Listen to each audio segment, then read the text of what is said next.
কর্মস্থলে যুবতীকে দা দিয়ে প্রাণঘাতী হামলা, গ্রেফতার অভিযুক্ত যুবক।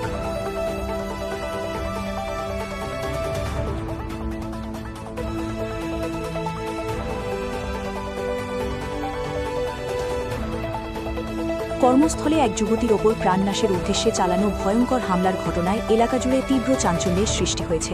কাছাড়ের উদারবন্দের বাহাদুরপুর স্থিত সবিতা অটোমোবাইলস নামক প্রতিষ্ঠানে সংঘটিত এই হামলার ঘটনায় অভিযুক্ত কামাজুর রহমানকে গ্রেফতার করেছে পুলিশ। আক্রান্ত যুবতী উদারবন্দ থানায় দায়ের করা অভিযোগে জানান, তিনি উক্ত অটোমোবাইল প্রতিষ্ঠানে রিলেশনশিপ ম্যানেজার হিসেবে কর্মরত ছিলেন।